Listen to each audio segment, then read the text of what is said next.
BassHeads, what up, y'all? It's the OG, your boy, Soda Pop Kid, coming to y'all direct. And if I was live, I would say like MC Light used to say back in the day, coming to you live and direct. I've been saying that for a long time, and I see cats biting now. Okay, quit biting. I'm original. All right, I'm creative as well. This is what we're about to talk about in here today. Creativity. Okay? Different music selections. All right? And the way subs react, like windy versus just punchy and loud. Okay? So let me start here. All right, I'll start here. All right. So, me being 59 years old, I've been listening to music for a long time. When rap first was released on vinyl in 1979, I was right there. I was in high school. Okay, before then, we had to listen to whatever our parents was listening to. Okay, OJ's, Barkays, Diana Ross and the Supremes, Temptations. We had to listen to that and we had to like it. Because that's all that was around. All right, then rap came around and that was a whole new style of music. You know what I mean? And hip-hop as well, which started in the Bronx back in the early 70s, okay? Just to make that real brief. I was listening to rap. When I got into car audio, I didn't get my license until I was 25 years old. All right, my first car was a 1976 Oldsmobile Omega. All right, with the 260 V8 in it. All right, and I got a sound system which somebody built for me with two Ultimate Monster 12s in a prefab box with tweeters and everything already in it that I sat on my back seat. I talked about this story. All right, and I was driving around listening to rap and all that in it, you know, before I actually really got loud. Okay, then in 1992, when I started experimenting on cutting my own baffles and wiring up my own amps and all of that, Techmaster PEB came around. That's that techno bass music. He came around, and that's the first time I ever heard him or any kind of music like what he was making. So I started playing that. Somebody turned me on to him, and I had two Kicker 15s at the time, free air 15s and an infinite baffle chamber with a Phoenix Gold 2125 amplifier. Okay? And all those brands that was out, I named all that on YouTube. So if you want to see that, go on YouTube. Onto my channel, Soda Pop Kid. Soda spelled with two D's. The whole word all put together. So, I started listening to him, and then DJ Fury and DJ Magic Mike and all them guys came around. And that's all I would listen to other than rap music. So when Spice One and all them guys came out around that time, I had an Epic Center in there, and I was listening to all them, and the Epic Center helped me out. It made bass out of songs that didn't have bass. It made them have bass. Okay, so that was that. I've been listening to music for a long time. As far as rap, every rap record that came out after the Sugar Hill Gang, I was all over it. Sequence, Curtis Blow, Grandmaster Flash and Furious 5, Funky 4 plus one more, Disco 4, you know, Cool G Rap, Kwame, all them guys, MC Light, what was really Sweet Tea, Mantronics, the people y'all never even heard of. I've been listening to music 3 generations before, maybe 5 or 6 generations before some of y'all was even born. So I don't really need anybody coming up on Facebook saying, oh, Soda, you need to throw on some decaf. Oh, Soda, you need to play rebass when I'm doing my demos because everybody else is doing it. I like to be unique, you know what I mean? I like to do what everybody else is not doing. I'm not one that follows everything everybody else is doing. I know that's what you new generational dudes do because you're not happy with yourself. You know what I mean? Because you can't set trends, you can't come up with your own style. You know, back in the day, we did that too. We used to try to copy off of Run DMC and how the West Coast dudes was dressing as pop lockers, and all the B-boys was trying to wear Adidas and sweatsuits like the breakers in the Bronx and all of that. Yeah, we used to do that, and then it got to a point where I wanted to be my own person. and not try to do what everybody else is doing, you know, like my ass smelling just like some other dude's ass. You want me to get more graphic than that? So when it comes to music in my car, in my build, you know, that dubstep you hear me playing, I like dubstep because it's very creative. There's a lot going on in that music. It's different. You know, and I like Skrillex and Dat Sick and Minesweeper and Hectic, you know what I mean, and Keys and Crates and guys like that. You know, I research all that music, man. I go and research that music. I research it. I spend hours on my computer with my iPod Classics and my iTunes library and my YouTube and all of that, researching that music. And I'm here to tell you, one of my friends turned me on to dubstep music maybe about 4 or 5 years ago. My boy Adam Fisher, he turned me on to it because he used to listen to Skrillex in his car a lot. And I was kind of liking the beats that Skrillex was producing, especially when I heard a song by 2 Chainz called Free Breeze. And I was like, and then I heard some other stuff he had did, and I was like, man, who is this, man? Who's making them beats? And he was like, oh, that's Skrillex. And he lent me about 5 of his CDs. He's like, here, man, go ahead and download these CDs, bro. And so what I did is I went and I started downloading and just started picking out what I liked. Then I started researching Skrillex and listening to more stuff that I was finding of his on iTunes. And then I found out there was more guys other than him. Like a younger generation, which surprised me, was coming to my barbershop getting their hair cut, and they heard me playing a lot of Skrillex. I was like, I'm really feeling this dude. They like, well, if you like him, then you'll like this guy, and you'll like this guy, and you'll like this guy, and you'll like this guy. And they was going on and on and on. I'm writing these guys down. They was like, there's more than just him out there. And so I started researching all them dudes and started picking out what I like, especially if they drop in my car. So I started finding out a lot of them dropped, and I started making a playlist of all my favorite dubstep music, and I started listening to it a lot because it's so different and so creative. And a lot going on in that music. If y'all really listen to all that different stuff they put in there, you know what I mean? So I started listening to them a lot. So when I demo for people, I'll pretty much demo dubstep. You know what I mean? I'll find the ones that do drop, and I'll go in there dub. And I see a lot of these guys that are windy. I have nothing against windy vehicles, man. I've sat in them. I've liked them.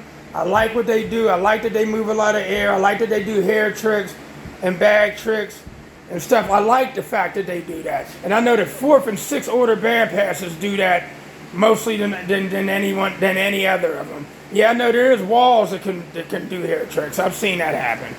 You know what I mean? Like Chase Breedwell, for example, with the Honda Civic and the 4 FI-15s. And now he has a Crossfire. I think he got the 16Ks in there now, I think. Pretty much, or the 8Ks. Yeah, that little car with a small chamber and a lot of cone area, yeah, it's going to be very loud in there and move a lot of wind. Yeah, look how small it is with a lot of cone area. I'm going to teach y'all about that too. A lot of y'all need to be educated. I mean, especially you guys that got friends that's doing 173s and that, or you got friends that's doing 166s because they got multiple subs and multiple amps and multiple amp hours of C-Maxes or Yinglongs, and they're doing 66, and then you go look in my videos and look in my car and assume that I should be doing a certain number that they're doing because they're doing it. Not understanding this 1984 Olds Delta 88 and how difficult it is to get this car loud. And I know other guys that had these, or anybody that has a G-body vehicle, they'll tell you it's hard to get them loud. It's hard because of how big the inside of that chamber is, which I'll end up showing you. But dubstep, you know, cats come on my page and say stuff, and my vehicle is punchy and loud. I'm tuned to 34 hertz. Okay, that's what my wall's tuned to, but my outside chamber is tuned to 43 hertz resonant frequency. No matter what I put in there, 18s, 12s, 15s, you know what I mean, 10s, 43 hertz is my resonant frequency, period. Now, if I had a no wall in there, the resonant frequency would change. The last no wall I had in there was 50 hertz. Boom, there you go.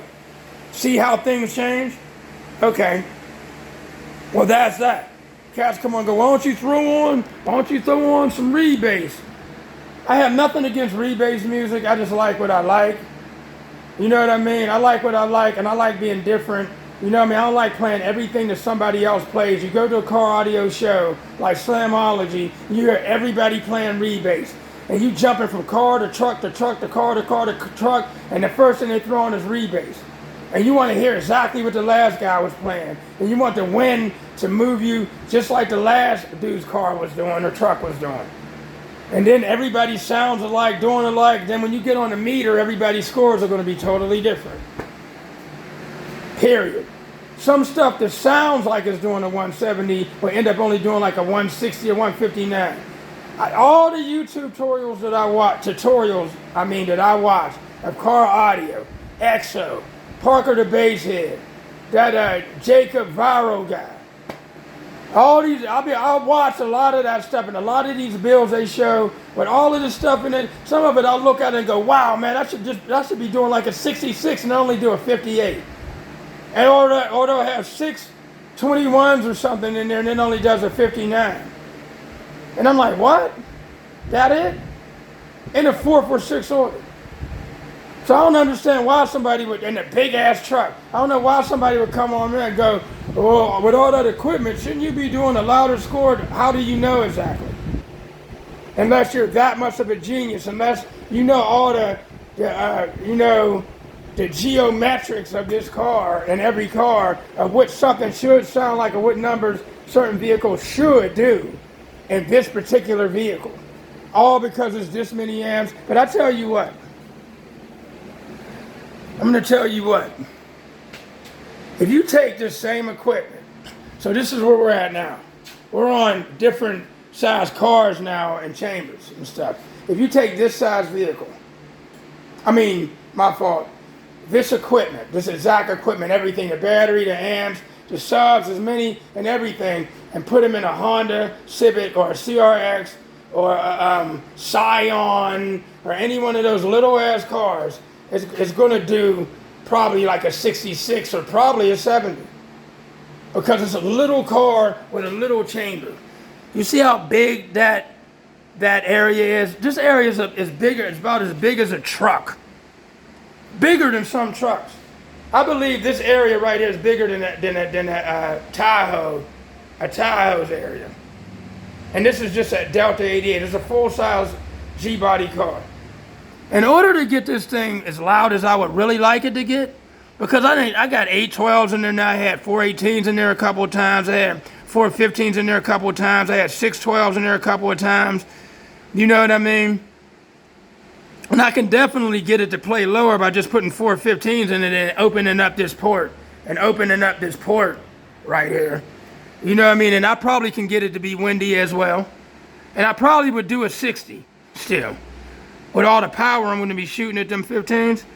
You know what I mean? But in order for me to do 65s and 66s, I will have to close off that A-pillar. You see that A-pillar and up under that dash and how much room is up under that dash, how big it is in here?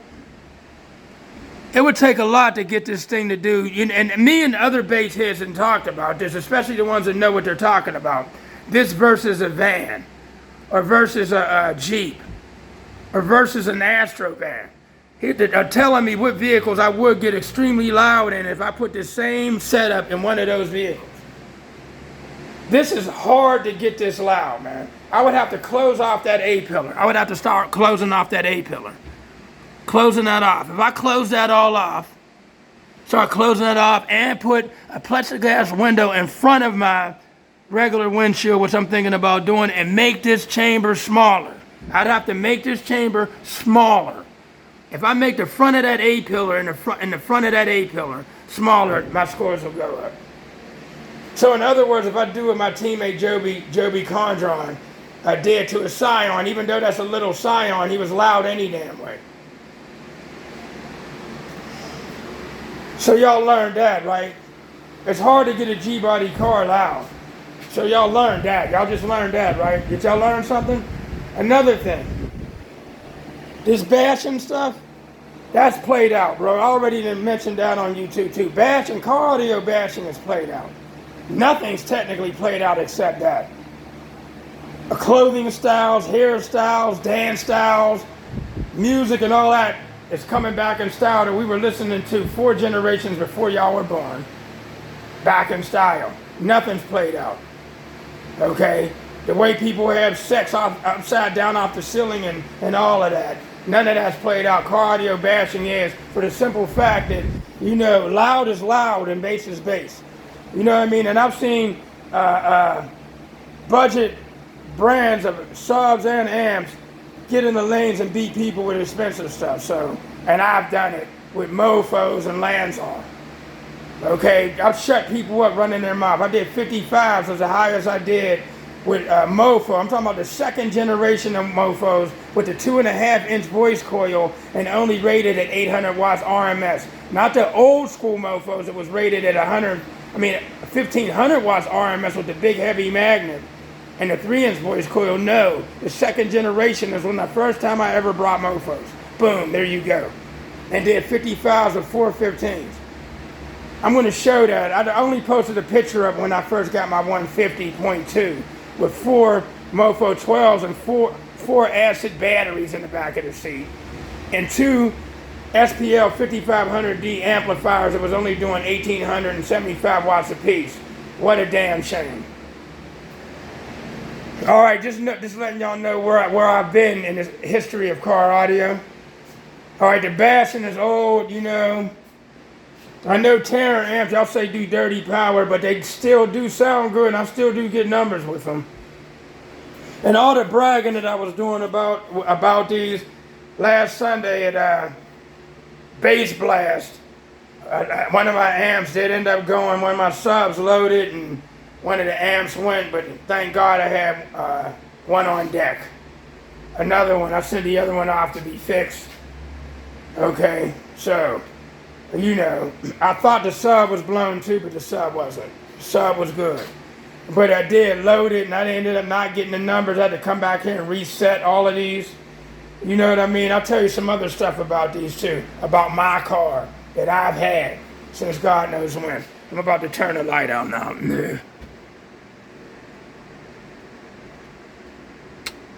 All right. So, with that being said, you know what I mean? So we talked about music selection.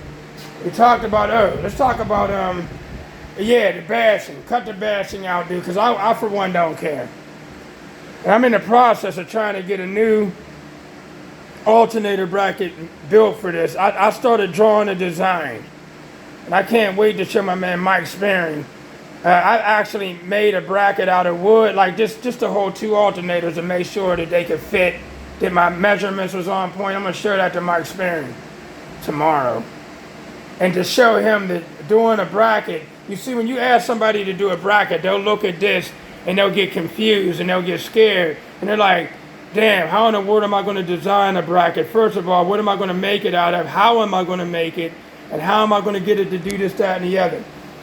Well, once I show Mike that it may take no longer than about 3 hours to make the bracket, bolt the bracket on, have it running, and me pull everything off and spray paint the bracket. And I'm willing to bet somebody $500 that it'll take no more than 3 hours to make a bracket. 3 hours. The longest it's going to take is to remove all of this out of there.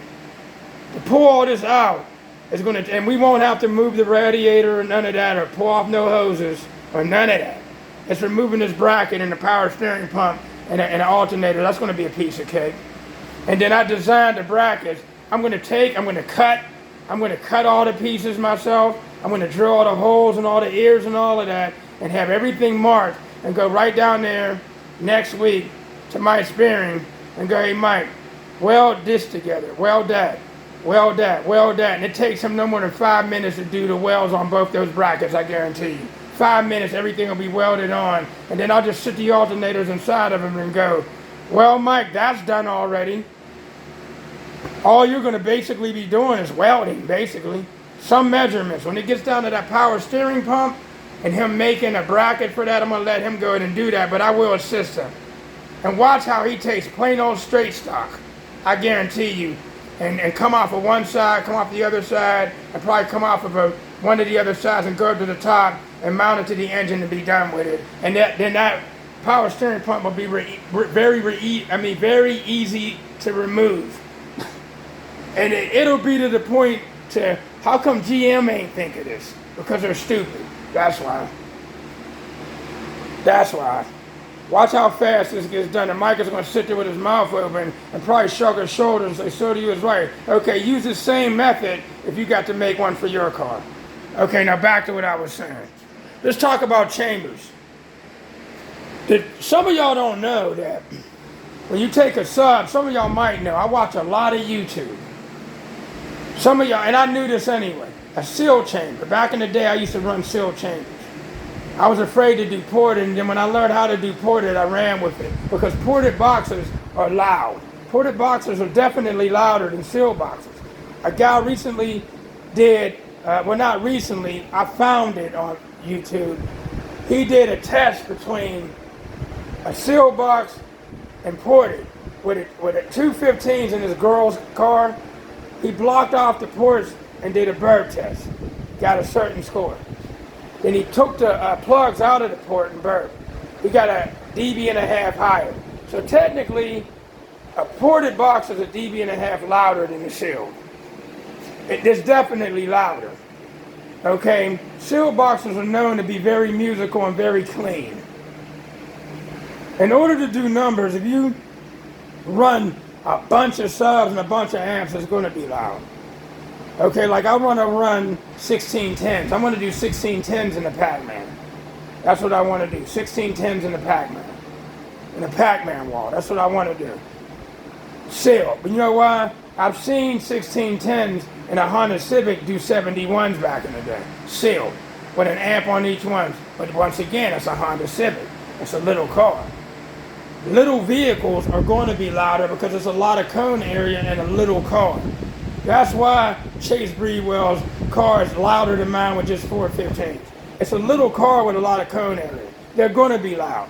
As I just told you, this car has a big chamber and G-body cars are hard to get loud. Did y'all just hear that? I'm just repeating that. Okay? For example, my HDs are 2,000 watts RMS, 2,200 watts RMS, 4,000 max. Yeah, in a small sealed enclosure. It'll probably do every bit of that power in an enclosure about 1 to 1.5 cubic foot. It'll probably do every bit of 2,000 watts, 4,000 watts. If I go and put it in a 2 cubic foot chamber, then it won't do that much power anymore. Now it might only do 1,500 watts RMS and 3,500 or 3,000 watts max. When you put it in a porter chamber and make it big, and in this big chamber, yeah, they'll play lower, but now the power handling will go down. There's a reason why some of these big ass subs like Sundown don't need as much power as their RMS is to make them move or be loud. That's the reason. And that's why a lot of guys put their subs in a big ass chamber so they don't have to handle that much power now. And so now certain amps will be able to drive the I don't know what out of the subs. That's the reason.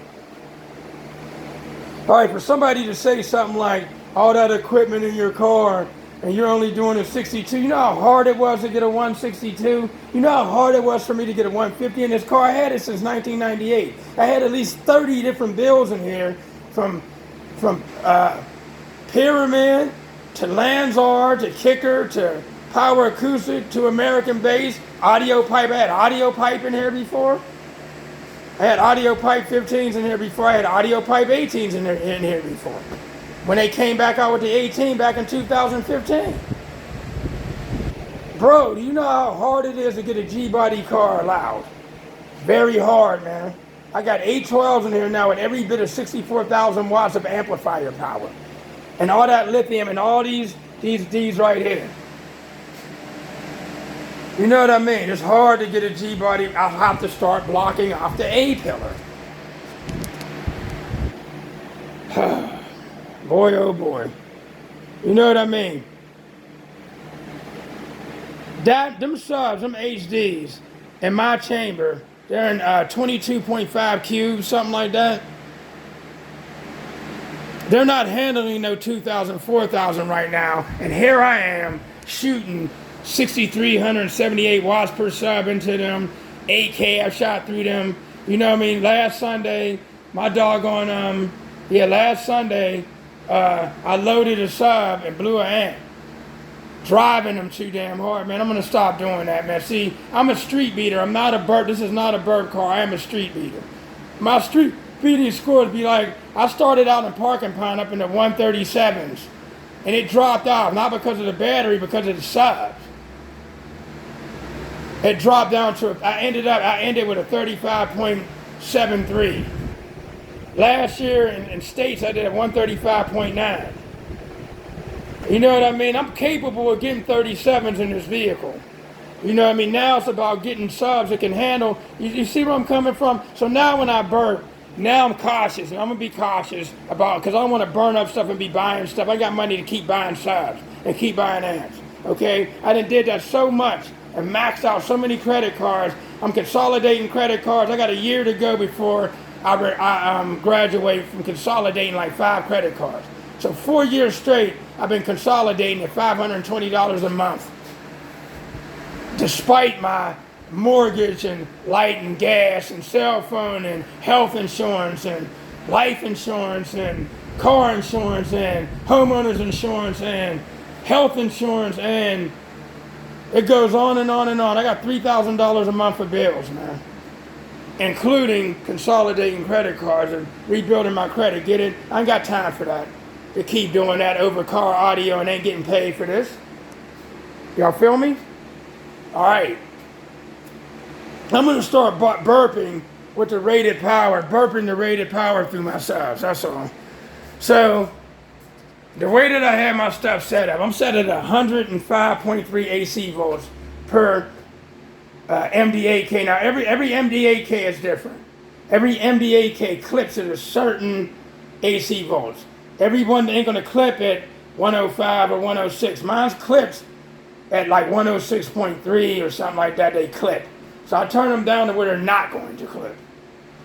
And at 105.3 AC volts on the full tilt burp with my Kenwood, these produce 8,000 watts with that lithium battery and all of that. And there's 4 alternators. That's what they do. At volume 29. After volume 29, it can do no better. It won't do no more after volume 29. With the line drivers and everything I'm using, if I turn it up to 35, it's still going to be at 105 because after volume 29, it stops counting. Okay? So volume 29, well, I had it at volume 30, 105.3. When I turned it down to volume 29, it stayed at 105.3. When I turned it to 28, then it dropped down. Then it dropped down to like 100 AC volts. When I turned it to 27, it dropped down. When I turned it to 26, it dropped down like 89 AC volts. So when I'm driving around street beating, I'm like something like 80 something AC volts. And it's loud street beating. See what I mean? That's where I'm at. You know what I mean? So at 29, I was burping a whole 105.3 AC volts. It was doing every bit of like damn near 8,000 watts or more. And, you know, and loading them subs, and then my scores went ass backwards. Okay, so from now on, what I'm going to do is burp at volume like 26, 27, and let it do like about 4,000. And then if I only do like a 160.9, then so be it. It is what it is, dude. I'm out here too worried about burping, trying to burp 62s and then trying to force them to do 63s, and I'm going to stop doing all of that because that's not important. My street beating scores are more important. What it sounds like to people when I'm playing music in the car. That there. And I have not yet put the meter in the car and street beat it with the meter in the car to see what my street beating scores with the meter in the car under the kick. In the car on the glass. This is 6 foot away from the car. Parking pound is 6 foot away from the vehicle, on the outside of the vehicle. 135.7s. On the outside, 6 foot away. If I'm doing, I should be, and I'm going to take a wild guess.